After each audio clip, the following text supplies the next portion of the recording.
जय हिंद to all of you. स्वागत है आपका अपने YouTube channel the Scott academy पे। आज हमारी नई यूनिट है बाइनॉमियल थ्योरम। इस पे बहुत अच्छे से फोकस करने की ज़रूरत है क्योंकि इस टॉपिक से, इस यूनिट से आपके एयरफोर्स, नेवी, ICG, NDA में, एयरफोर्स में कम से कम 1 से 2 क्वेश्चन, ICG में, NDA में 2 से 3-4 क्वेश्चन हो जाते हैं। तो ये टॉपिक आपका बहुत ही इम्पोर्टेंट टॉपिक है, बहुत ही अच्छे तरीके से समझ के पढ़ना है ताकि इसका कोई क्वेश्चन आपसे मिस ना हो। ये हमें ज़रूर ध्यान देना है। ओके गाइस, तो इस टॉपिक को हमें बहुत अच्छे से पढ़ के लेके जाना है ताकि हमें हमारा टॉपिक कोई छूटे ना एंड हमारे सारे क्वेश्चन जो इस टॉपिक से रिलेटेड हैं वो सारे क्वेश्चन आपके हों। ओके गाइस, तो देखिए आज हम बात करेंगे अपने नए टॉपिक बाइनॉमियल थ्योरम पे। तो सबसे पहले बात आती है कि बाइनॉमियल थ्योरम का यूज किस लिए होता है, काहे की वजह से बाइनॉमियल थ्योरम का प्रयोग किया जाता है। वैसे एक जनरली तौर पर देखें यहाँ से कि जब भी अगर हम बात करें कि हमारे पास x + a का होल स्क्वायर है, या इसी को होल स्क्वायर को देख लेते हैं तो x² प्लस का a² प्लस का 2ax हो जाता है, या a + b, वही बात आ गई।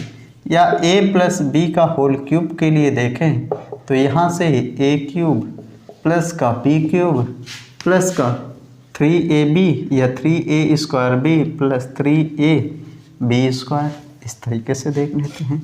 तो जनरली तौर पर single, double power, triple power का तो हम आसानी से कर लेते हैं यहाँ पे एक्सपेंशन, लेकिन वही अगर बड़ी पावर है उसका हम कैसे एक्सपेंशन करेंगे। तो इन सारी चीज़ों को समझने के लिए हमें बाइनॉमियल थ्योरम की पढ़ने की ज़रूरत पड़ती है, क्योंकि बाइनॉमियल थ्योरम का उपयोग हम बहुत अच्छे से तरीके से कर पाते हैं।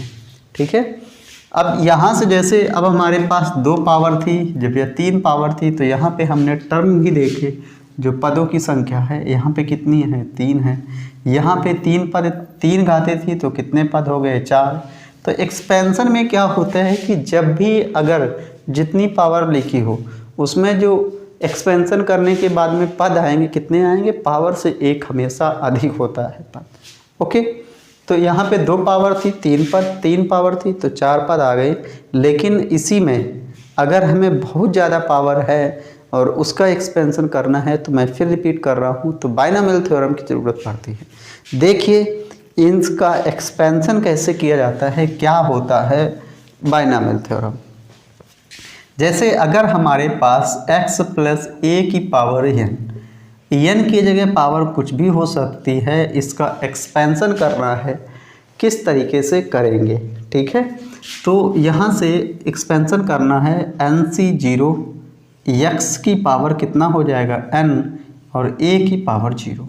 आगे बढ़ेंगे NC1 x की power n-1 a plus NC2 x की power n-2 a² plus up to NCR x की पावर n-r a की power r plus up to NCR x की पावर NCN करेंगे, यहाँ पे NCR नहीं, NCN और a की पावर कितना, n। ओके, तो ये हमारा एक एक्सपेंशन हुआ जाके है x की पावर n का। x की पावर n का हमारा एक्सपेंशन हुआ जाके है। यहाँ से हमने देख लिया कि जब भी अगर कोई पावर 2 या 3 से ज़्यादा थी, 5 हो गई, 10 हो गई, 100 हो गई, 150 हो गई, तो उसका हम एक्सपेंशन किसके द्वारा करेंगे, बाइनॉमियल थ्योरम के द्वारा करेंगे। x + a की घाते 100 का एक्सपेंशन करना है तो बाइनॉमियल थ्योरम का जाहिर सी बात एक्सपेंशन का प्रयोग करेंगे। देन उसके बाद में दिन रात करते रहेंगे तो हो ही जाएगा। ठीक है, जब हो जाएगा तो यहाँ से देख लीजिए इसका हम प्रयोग कर रहे हैं। अब यहाँ पे नंबर ऑफ टर्म्स पूछे, क्या पूछे, नंबर ऑफ टर्म, पदों की संख्या, नंबर ऑफ टर्म्स, तो कितना हो जाएगा n+1, क्योंकि पावर n है तो नंबर ऑफ टर्म्स कितने हो गए, n+1। नेक्स्ट अगला हमारा स्टेटमेंट क्या है, प्रारंभ से तथा अंत से समदूरस्थ पदों का योग हमारा कैसा रहता है, समान रहता है।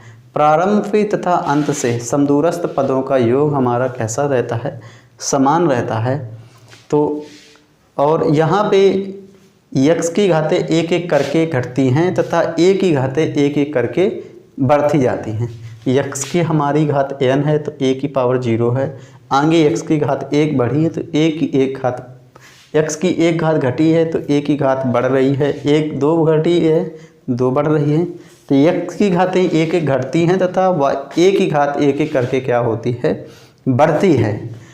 नेक्स्ट अगला हमारा यहाँ से जनरल टर्म देखेंगे, क्या देखेंगे, जनरल टर्म। जनरल टर्म हमारा होता है TR+1 = NCR यक्स की पावर n-r a की पावर r। तो ये हमारा क्या हुआ है, जनरल टर्म इसे बोल देते हैं, व्यापक पद। ठीक है, बायनॉमियल श्रेणी का या बायनॉमियल थ्योरम का ये हमारा एक व्यापक पद है, इसको जनरल टर्म बोलते हैं। ठीक है, ओके। तो यहाँ से TR+1 का मतलब क्या है कि जब भी अगर कोई जैसे सातवां पद हमसे बोलती है तो 7 6 + 1 इस तरीके से हम लिखेंगे, देन उसका हम एक्सपेंशन करेंगे जाके। जैसे कैसे, तो देखिए हमारे पास में अगर यहाँ पे 3x + 2y की घातें हमारा जैसे 105 है, मैं बोल दिया हमसे 74वां पद, ठीक है, 74th टर्म्स, तो ये क्या हो जाएगा T73+1। ठीक है, T73+1 करके लेंगे तो ये वैल्यू हो जाएगी 105C73। 3x की पावर 105 से घटाएंगे तो 5 से 3 2 घटेगा और यहाँ से 10 में 3 जाएगा, कितना बचेगा, 10 में 7 3। ठीक है, एंड 2y की पावर कितना हो जाएगा, 73। तो इस तरीके से इसका हम जनरल टर्म हम इसके बारे में बता पाते हैं। ओके, तो इसके हम जनरल टर्म के बारे में हमने इसको देखा हुआ है। ओके, तो यहाँ पे हमने देख लिया इसका जनरल टर्म क्या हुआ जाके है। नेक्स्ट आगे बढ़ लें तो आगे और इसमें थोड़ा हम देख लेते हैं। ठीक है,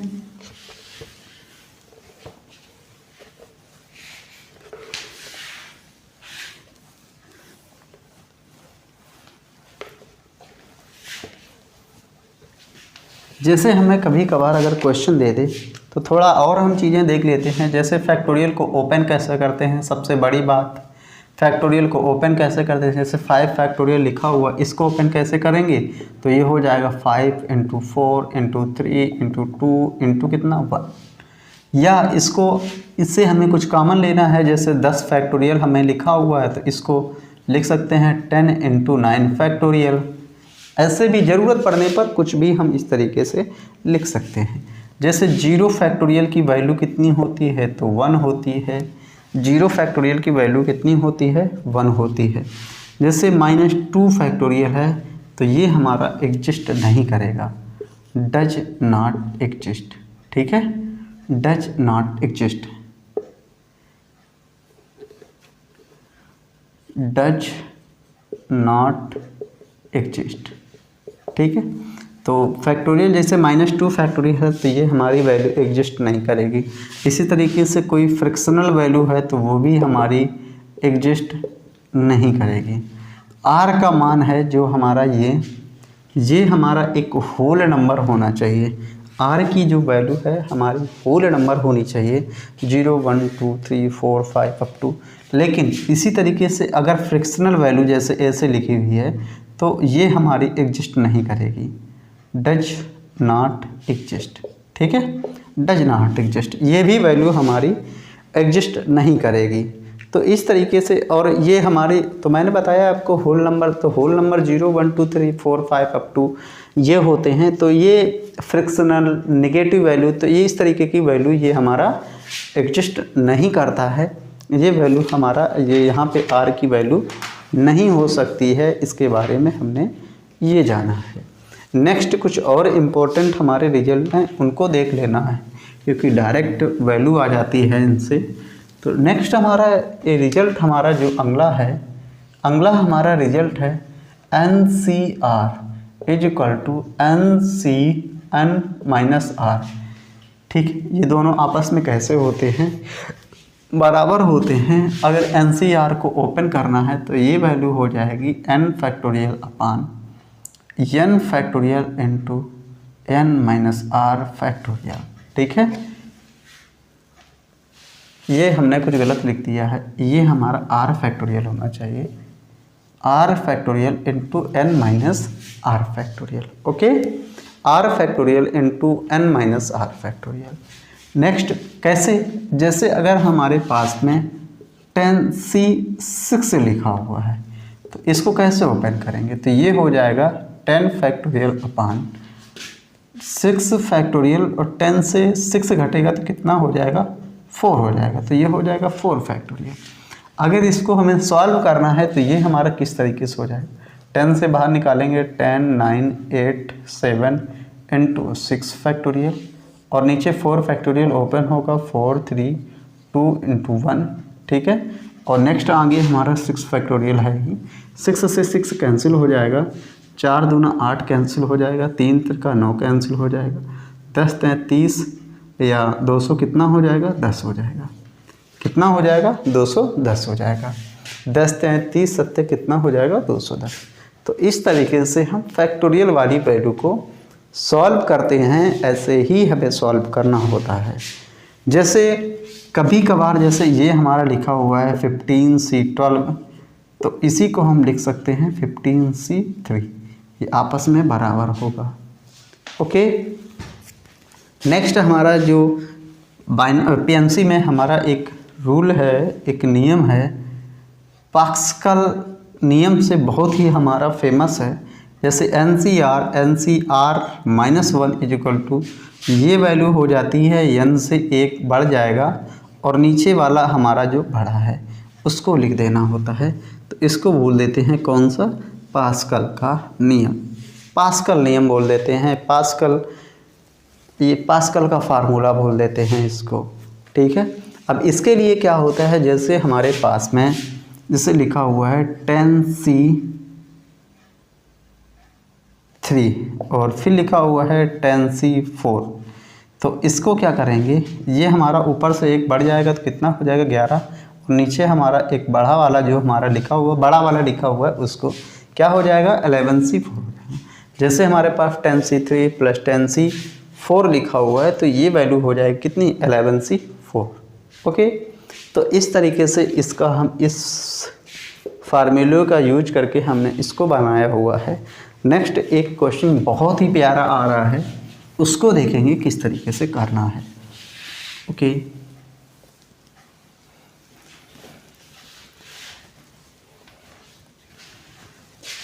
तो नेक्स्ट हमारा जो क्वेश्चन आ रहा है, देखिए यहाँ पे हमारे पास क्वेश्चन है 12C6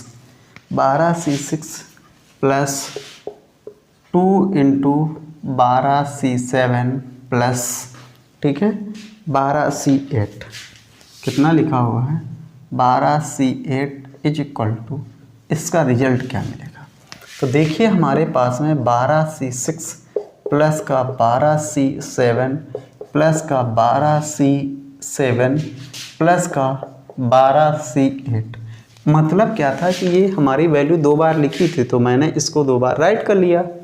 जब राइट कर लिया है तो 12C7 12C8, 12C6 और 12C7 लिखा हुआ है, तो इन दोनों को अगर हम काउंट करेंगे तो ये वैल्यू हो जाएगी 13C7।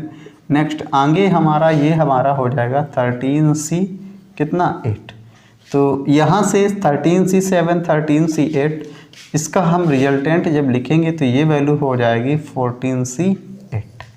कितनी वैल्यू हो जाएगी 14C8। क्यों? क्योंकि ऊपर में 1 बढ़ा के तो कितना हो जाएगा 14, और नीचे हम बड़ा वाला वैल्यू कितना है 8 है। तो इस तरीके से इसका हम रिजल्ट बता पाते हैं आसानी से, एंड यही वैल्यू हमारी सेटिस्फाई होगी जाके। ओके, तो इस तरीके से आपने देखा है किस तरीके से मैंने आपको सॉल्व करके ये क्वेश्चन बिल्कुल सेकेंडों में हम इसको सॉल्व कर सकते हैं। जब हम प्रैक्टिस कर रहे हैं तो हमारा इतना टाइम लग रहा है, मैं आपको बता रहा हूँ, लेकिन वही जब आप करेंगे तो आप मन में ये सारी चीज़ें चलेंगी एंड तुरंत मन से ही आप आंसर तुरंत पिक करोगे।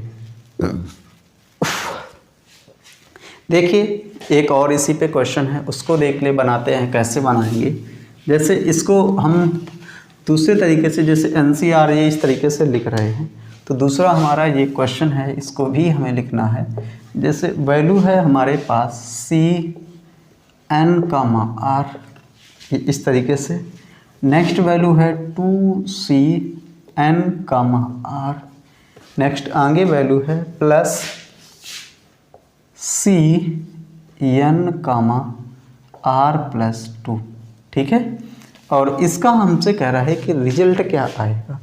तो सबसे पहले इसको राइट करना है NCR प्लस का 2NCR प्लस का नेक्स्ट आगे वैल्यू है NCR प्लस का कितना 2 है। ओके, तो इसको सबसे पहले NCR प्लस का NCR और प्लस का NCR प्लस का NCR प्लस कितना है 2 है। ओके, कहीं पे कुछ गड़बड़ नहीं, ठीक है। ओके, NCR माइनस, कहीं पे कुछ गड़बड़ होना चाहिए यार। NCR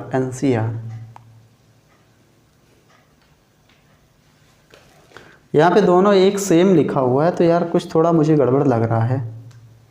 जैसे क्या, अगर मैं इसको जोड़ूंगा, ठीक है, जैसे इसको जोड़ूंगा तो ये हमारा क्या है, यहाँ पे इसको जोड़ूंगा तो ये वैल्यू हो जाएगी N+1 CR+1। ठीक है, नेक्स्ट आगे हमारा जब इसको जोड़ेंगे तो N+1 CR प्लस कितना हो जाएगा 2 हो जाएगा। ठीक है, R+2 हो जाएगा। नेक्स्ट आगे इसको जोड़ेंगे N+1 N+1 है, तो इससे भी हमारा एक बढ़ जाएगा और नीचे हमारा बढ़ा वाला तो कितना हो जाएगा R+2 हो जाएगा। ओके, तो कोई दिक्कत नहीं थी यहाँ पे, चूँकि हमें इस तरीके से लिखा हुआ था NCR+1। ठीक है, R+1 होना चाहिए यार। यहाँ पे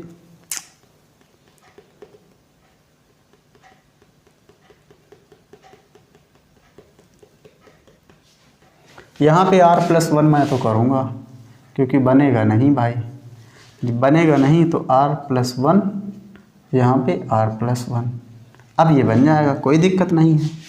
R+1 तो ये भी हमारा हो जाएगा R+1। ओके, अब ये हमारा रिजल्ट इसका सही है, क्योंकि ऊपर से एक बढ़ा और नीचे बड़ा वाला आंसर मिल जाएगा। ओके, नेक्स्ट हम क्वेश्चन देखेंगे, क्योंकि क्वेश्चन का यहाँ पे लेवल बहुत ही अच्छा होता है। बहुत अच्छे तरीके से आप मेकअप कर सकते हो क्वेश्चन को, कि किस तरीके से किस बिहाफ पे हमें क्वेश्चन को लगाना है और किस बिहाफ पे हमें क्वेश्चन को लगाना चाहिए। ओके, तो ये सारी चीज़ें हैं, आप इन सब चीज़ों को देख कर सकते हो। एंड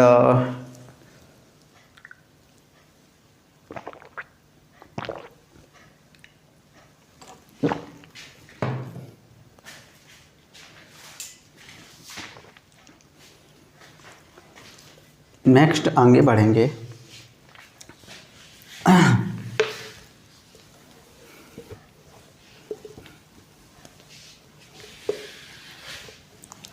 नेक्स्ट हमारे पास एक रिजल्ट है। क्वेश्चन कह रहा है समीशन ऑफ R = 1 to 5। ठीक, summation of R = 1 to 5 and value है, कह रहा है कि 52 -R C6। ठीक है, सॉरी C3 गिवन है, C3 प्लस का 47 C4 = 5। ठीक है, क्वेश्चन है summation of R = 1 to 5 52 -R C3 + 47 C4 = 5। यहाँ पे 1 by 1 इसको सॉल्व करेंगे, तो R = जब 1 लिखेंगे तो वैल्यू हो जाएगी 57 C3। जब R = 2 लिखेंगे वैल्यू हो जाएगी 50 C3। R = 3 लिखेंगे तो वैल्यू हो जाएगी 49 C3। r is equal to 4 लिखेंगे तो वैल्यू हो जाएगी 48C3। Next r is equal to 5 लिखेंगे तो वैल्यू हो जाएगी 40C3 एंड नेक्स्ट हमारा 47C4 है। अब इन दोनों को जब हम ऐड करेंगे पास्कल नियम के अकॉर्डिंग तो ये वैल्यू हो जाए कितनी 48C4। ओके, इन दोनों को जोड़ के हमारा कितना आएगा 48 आएगा, 48C4 आएगा। इनको जोड़ेंगे तो ये वैल्यू हो जाएगी 49C4। अब जब इनको ऐड करेंगे तो ये वैल्यू हो जाएगी 50C4। अब आगे इनको ऐड करेंगे तो ये वैल्यू हो जाएगी 51C4। इनको आगे ऐड करेंगे तो ये वैल्यू हो जाएगी 52C4। ओके, वैल्यू कितनी हो जाएगी 50C4 is the right answer. तो ये सवाल बड़ा हमारा लग रहा था लेकिन बड़ा है नहीं, बिल्कुल इजी क्वेश्चन है। ओके, तो यहाँ से हमने देखा है कि क्वेश्चन को किस तरीके से लगाना चाहिए एंड वैरायटी क्या होनी चाहिए क्वेश्चन को करने के लिए। बिल्कुल इजी क्वेश्चन है, कुछ भी ऐसे क्वेश्चन टफ नहीं है, बिल्कुल सरल से सरल क्वेश्चन आते हैं। टेक्स्ट देखेंगे, जैसे जैसे वैरायटी हमारी आगे बढ़ेगी उस पर हम काम करेंगे। एक क्वेश्चन आता है कभी कभार आपसे एयरफोर्स में भी पूछता है, ये तो इसका टॉपिक है तो यहाँ से हमें पूछना भी चाहिए। एयरफोर्स में पूछता है, नेवी में, आईसीजी में, सब में क्वेश्चन पूछ देता है, बिल्कुल छोटा सा देता है, बोलता है इसका एक्सपेंशन करो। तो एक्सपेंशन को थोड़ा हमें बिल्कुल हल्के में लेके देखना है कि एक्सपेंशन हम कैसे करेंगे। ठीक है, इसका एक्सपेंशन कैसे करेंगे।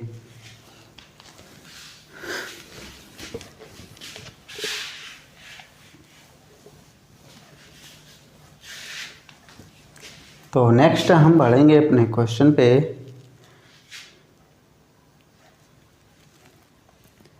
जैसे हमारे पास अभी x की पावर a+1 का हमने यहाँ पे जनरल टर्म अगर पूछें आपसे क्या होता है जनरल टर्म, तो यहाँ से क्या किया है आपने tr+1 इज इक्वल टू, आपने देखा कि यहाँ पे ठीक है NCR x की पावर n-r a की पावर r किया हुआ है।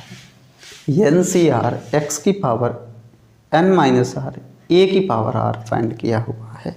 ठीक है, तो यहाँ पे अगर मैं आपको एक क्वेश्चन दूँ, वैल्यू है x/2 माइनस 3/2 इंटू x की पावर 10। ठीक है, और यहाँ से मैं पूछूं कि इसका जनरल टर्म क्या होगा। ठीक है, इसका जनरल टर्म क्या होगा उसके बारे में बात कर लें। ठीक है, तो इसके बारे में बात करेंगे तो देख लीजिए इसका जनरल टर्म क्या होगा। तो यहाँ से फार्मूला लगाइए, यहाँ पे कितना हो जाएगा 10CR, 10CR ये हो जाएगा 10CR x/2 की पावर 10-r, नेक्स्ट आगे माइनस का 3/2 इंटू एक्स की पावर कितना r। ठीक है, x वाले कोफिशिएंट को एक साथ ऐसे करके लिखेंगे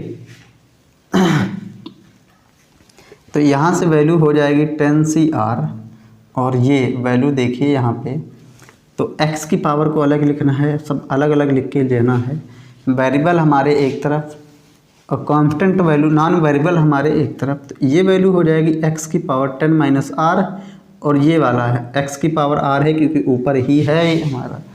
ओके, सॉरी ये हमारा नीचे लिखा हुआ है यार, सॉरी 3/x² है, 3/x² है, तो ये थोड़ा हमारा मिस्टेक करेगा। ओके, तो ये हमारा 10 x की पावर 10-r और ये हमारा ऊपर जाएगा तो ये कितना हो जाएगा -2r। ठीक है, x की पावर 10-r -2r एंड ये वैल्यू हो जाएगी 1/2 की पावर 10-r और ये हो जाएगा -3 की पावर r। ओके, अब ये वाली जो वैल्यू है x की पावर x/2, ठीक है,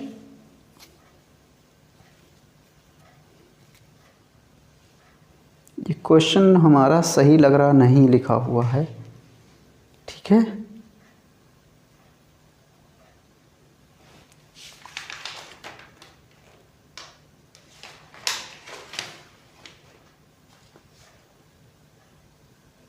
ये क्वेश्चन हमारा सही नहीं लिखा हुआ है,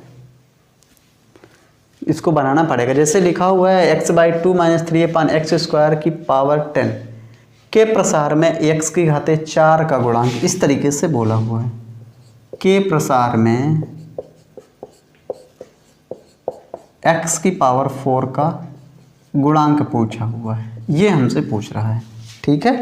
कंटेंट x की पावर 4 टर्म, तो यहाँ पे x की पावर 4 का गुणांक पूछ रहा है। तो यहाँ पे देखिए, थोड़ा मैं यहाँ पे इसको दोबारा बताऊँगा, क्योंकि यहाँ पे क्वेश्चन हमारा दूसरे तरीके से था।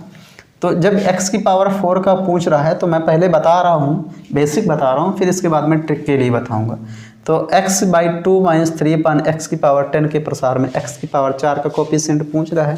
तो इसको जनरल टर्म के अकॉर्डिंग, यहाँ पे चूँकि हमने जनरल टर्म पढ़ रखा है, तो ये वैल्यू हो जाएगी 10CR x/2 की पावर 10 - r - 3/x² की होल पावर r।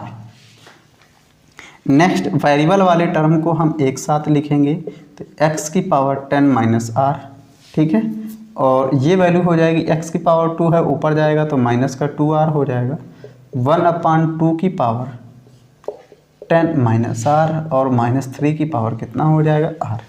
तो यहाँ से x की पावर कितना हो जाएगा, तो ये इसकी पावर को और इसको हमें बराबर करना है, तो ये वैल्यू हो जाएगी 10 - r माइनस का 2r = 4। तो ये कितना हो जाएगा, 3r, कितना हो जाएगा, माइनस का 3r = 4 - 10 कितना, माइनस का 6, कैंसिल हो जाएगा। तो r वैल्यू कितनी बचेगी, 2। तो x की पावर 4 का कोफिशिएंट पूछ रहा है, एंड करेंगे आगे, तो ये वैल्यू हो जाएगी 10c2 आगे 1/2 की पावर 10 से 2 घटेगा, कितना आ जाएगा, 8। और यहाँ से पावर हमारी देखिए इवन है, r का मान 2 है तो इवन ही हो जाएगी, और ये वैल्यू हो जाएगी 3 की पावर 2। इस तरीके से इसका हमारा रिजल्ट मिलेगा। लेकिन यहाँ पे r की वैल्यू निकालते निकालते हमें बरसों बीत जाएंगे, तो कुछ ऐसा करें कि r की वैल्यू बहुत जल्दी हमारी निकले, मतलब सेकेंडों में वैल्यू निकले। उसके लिए हमें वर्क करना है, वो हमें सीखना है कि जल्दी हमारी चीज़ें हों। वो नहीं सीखना है कि महीनों लगे, हफ्तों लगे, वो सारी चीज़ें नहीं, बिल्कुल थोड़ा सा टाइम लगे एंड हमारी वैल्यू जो है r की क्विक आ जाए। तो इसके लिए देखिए हम क्या करेंगे, ठीक है। इसके लिए हम क्या करेंगे, देखिए जैसे ये हमारा क्वेश्चन है, ठीक है, इसको राइट रहने दो।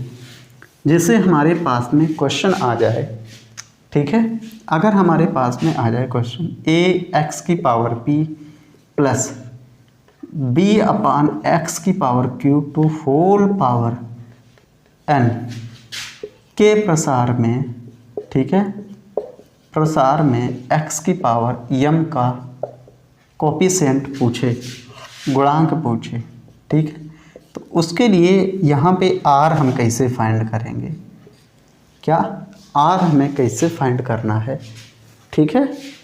तो यहाँ पे देख लिया है कि x की पावर p है, x की पावर q है, बटे में होनी चाहिए, ठीक है, और होल पावर m, और यहाँ पे x की पावर m का कोफिशिएंट है, एंड हमें r के लिए फाइंड करना है। तो यहाँ से देख ली r फार्मूला होता है NP, क्या बोले, NP माइनस, यहाँ पे हमारा पावर कैसी है, पॉजिटिव है, x की NP माइनस n अपान p प्लस का कितना q। ओके, तो ये हमारा एक डायरेक्ट फार्मूला होता है r की वैल्यू निकालने के लिए। ओके, क्या होता है, जब भी अगर ax की पावर p प्लस b/x की पावर q के फॉर्मेट में कोई वैल्यू गिवन हो, तो उसको हम किस प्रकार करेंगे, तो इस प्रकार ही हम करते हैं, ठीक है। यही हमारा रिजल्ट फाइनल निकल के आता है। अगर ये वैल्यू निकालनी है, बेसिक हमें देखना है, तब भी हमारा यही आ जाएगा। ओके, तो यहाँ से सबसे पहले हमने आपको डायरेक्ट बताया हुआ है अगर आप चाहते हैं कि नहीं इसका बेसिक हमें ज्ञान हो, बेसिक हमारा कैसे निकलेगा, तो उसको भी हम बता सकते हैं। लेकिन यहाँ पे देखिए सबसे पहले r इज इक्वल टू ये पावर है उसका होल पावर एंड x की पहले वाली x की पावर का मल्टीप्लाई माइनस x की पावर m जो है उसको घटाएंगे अपान p प्लस q, और यही पावर अगर ऊपर है तो ये पावर कैसी हो जाएगी, नेगेटिव हो जाएगी। नेक्स्ट अगर चाहते हो आपकी इसका पूरा बेसिक देखना है तो यहाँ पे सबसे पहले r की वैल्यू निकाल के देख लें। उस टाइम 2 आई थी, यहाँ पर भी निकाल के देख लें क्या 2 हमारे जो शॉर्ट ट्रिक है ये सेटिस्फाई हो रही कि नहीं हो रही है। तो r is equal to whole power कितनी है 10 है, लिख दिया, इनटू का साइन लगा दिया, x की पावर p पहले वाले x का कॉपीस पावर कितना है 1 है, माइनस का चिन्ह लगाया। यहाँ पे एक्सपेंशन में कितने का कॉफिशिएंट पूछ रहा है 10x की पावर 4 का है, घटा देना है अपान। नीचे आएंगे तो पहले वाली पावर यहाँ पे पहले वाले x की पावर प्लस का चिन्ह लगाएंगे, दूसरे वाले x की पावर कितनी है 2 है, 10 से 4 घटेगा 6 आएगा, नीचे 3 है, डिवाइड करेंगे तो कितना आ जाएगा 2 आ जाएगा। सो यहाँ से देखा है हमने कि जो हमारा रिजल्ट है ये हमारा सेटिस्फाई हो गया है। ओके, यहाँ पे रिजल्ट जो हमारा है सेटिस्फाई हुआ है। अब इसको हम थोड़ा देखेंगे कि हमारा ये फार्मूला बेसिक बना कैसे जाके है, इसको हम थोड़ा देख लेते हैं। ठीक है, तो यहाँ पे देखिए हमारे पास रिजल्ट क्या था, ए एक्स की पावर p प्लस बी अपान एक्स की पावर q की होल पावर n के प्रसार में x की पावर m का गुणांक हमसे कह रहा था। ओके, तो यहाँ से जनरल टर्म का formula TR plus 1 is equal to ये होता है, यहाँ से हो जाएगा NCR ए एक्स की पावर p की whole power n minus r, और यहाँ पे हो जाएगा b अपान x की power q to whole power r। तो यहाँ से ये वैल्यू हो जाएगी NCR a की power n minus r, x की पावर np माइनस का nr, और यहाँ पे हो जाएगा b और x की पावर ऊपर ले जाएंगे तो x की पावर माइनस का qr एंड b की पावर r। तो x की पावर जितनी है उनको एक साथ लिखना है, तो ये वैल्यू हो जाएगी यहाँ से आगे से NCR a की power n minus r, x की पावर np माइनस का nr और माइनस का qr एंड b की पावर कितना r। यहाँ पे x की पावर को कंपेयरमेंट करवाएंगे तो ये वैल्यू हो जाएगी np माइनस का nr माइनस का qr इज इक्वल टू ये वैल्यू हो जाएगी m। तो यहाँ पे n वाला जो कोफिशिएंट है यहाँ पे, ठीक है, सॉरी r वाले को हम एक साथ लिखेंगे। तो ये वाला देखिए यहाँ पे np हमारा है np, तो ये np हो गया, np हो गया, यहाँ से माइनस हम कॉमन ले लेंगे एंड r भी इससे हम कॉमन ले लें तो ये वैल्यू हो जाएगी कितनी n, कुछ गड़बड़ हो रहा है, np माइनस का pr। ओके, np माइनस का pr ये हमारा है, तो ये हमारा कहाँ पे np माइनस का pr। ओके, और ये हमारा qr है। तो यहाँ से मैंने क्या लिया है, r का मान लिया है, तो ये वैल्यू हो गई p प्लस का कितना q बराबर कितना m। ये वाली वैल्यू इधर, ये वाली वैल्यू उधर ले जाएंगे तो ये वैल्यू हो जाएगी r into p plus q is equal to n p minus का कितना m, या r is equal to n p minus का m upon p plus q. तो ये जो रिजल्ट हमने डायरेक्ट लिखा था उसका ये हमारा सोल्यूशन आया हुआ है। ओके, ये हमारा एक सोल्यूशन आया हुआ है। तो यहाँ से हम देख सकते हैं कि इसका जो सोल्यूशन है बहुत ही नॉर्मल तरीके से इसको हम बता सकते हैं। नेक्स्ट हमारे क्वेश्चन है, बिल्कुल धड़ाधड़ा आप लगाएंगे, केवल और केवल यहाँ पे ये हमें सीखने की ज़रूरत थी। कोई भी क्वेश्चन है बिल्कुल जस्ट अ सेकेंड आप r की वैल्यू फाइंड करेंगे और उसका रिजल्ट भी बताएंगे। ओके, चलो हम बात करते हैं नेक्स्ट। अब क्वेश्चन है हमारा, देखिए कितनी जल्दी आपका आंसर आता है। क्वेश्चन हमारा है, वैल्यू है हमारे पास में 3x की पावर 2 माइनस 1/x³ नॉट 3 है, x³ की whole power 10 which term contain x की power -10, which term contain x की पावर -10। कह रहा है कि 3x² माइनस 1/x की पावर 3 की होल पावर 10 के प्रसार में x की घाते 10 का गुणांक क्या होगा। तो ये सबसे पहले r की वैल्यू हमें फाइंड करना है। तो यहाँ पे पावर कितनी है 10, पहले वाले x की पावर कितनी है 2, माइनस कितना घटाना है, तो x की पावर -10 लिखा हुआ तो माइनस माइनस प्लस, तो ये प्लस हो गया। तो यहाँ से पहले वाले x की पावर 2, दूसरे वाले x की पावर कितनी है 3 है, तो यहाँ से 10 दूना 20, 10 कितना हो गया 30, 30 में यहाँ से ऊपर हो गया 30, नीचे हो गया 5, भाग देंगे कितना बचेगा 6। तो r की वैल्यू यहाँ पे कितनी आ गई है 6 आ गई है। r की वैल्यू कितनी आ गई है 6। कह रहा है कौन सा पद, टर्म पूछ रहा है, टर्म कंटेन करेगा। तो यहाँ से r = 6 है, तो इससे एक बढ़ा के लिखेंगे, तो यहाँ पे 6 + 1 = कौन सा पद हो जाएगा 7th टर्म। ठीक है, विच टर्म कंटेंट पूछ रहा था x की पावर -10 में, तो x 7th टर्म हमारा कंटेंट करेगा। ओके, नेक्स्ट आगे देखेंगे इसी में क्वेश्चन, चूँकि क्वेश्चन यहाँ पे हमारे बहुत ही अच्छे क्वेश्चन हैं। नेक्स्ट आगे बात कर लें, तो आगे हम बात करेंगे, जैसे क्वेश्चन है हमारे पास में, वैल्यू है 3x² माइनस 1/3x² 8। ठीक है, विच टर्म कंटेन x की पावर 6। कह रहा है कि विच टर्म कंटेन x की पावर 6। ठीक है, तो यहाँ से सबसे पहले r को फाइंड करना है, तो 8 पहले वाले x की पावर का मल्टीप्लाई माइनस वहाँ पे x की पावर 6 है उसको घटाएंगे, पहले वाले x की पावर 2, दूसरे वाले x की पावर कितनी है 1 है, तो 8 दूनी 16 से 6 जाएगा, कितना बचेगा 10, नीचे हो जाएगा 3।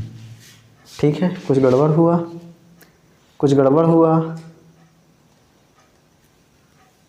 कुछ गड़बड़ हुआ है, यस गड़बड़ तो हुआ है। 8 है दूनी 16, 10,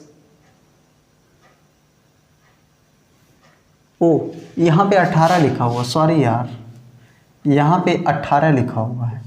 18 दूना 36 से 6 घटेगा, कितना बचेगा 30। ठीक है, तो 3 एकम 3, 3 दशा 3 दशामन 10, 30 हो जाएगा।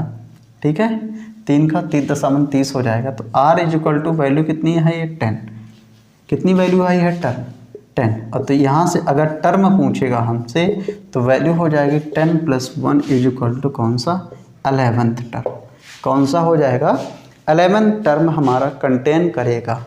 ओके, सो गाइस आज के लिए हम इतना ही रख रहे हैं। नेक्स्ट डे इसी में हम आगे बढ़ेंगे एंड 2 क्लास और डालूंगा आपके लिए, और इसको हमें बहुत जल्दी पूरा करवाना है ताकि आपका एग्ज़ाम भी बहुत नज़दीक है, प्रैक्टिस भी करवानी है। तो आगे चल के आपके लिए प्रैक्टिस क्लासों में क्या रहेगा कि बहुत जल्द ही आपके लिए प्रैक्टिस क्लास आएंगी। ओके, आज के लिए बस इतना ही, मिलते हैं बहुत जल्दी, तब तक के लिए जय हिंद।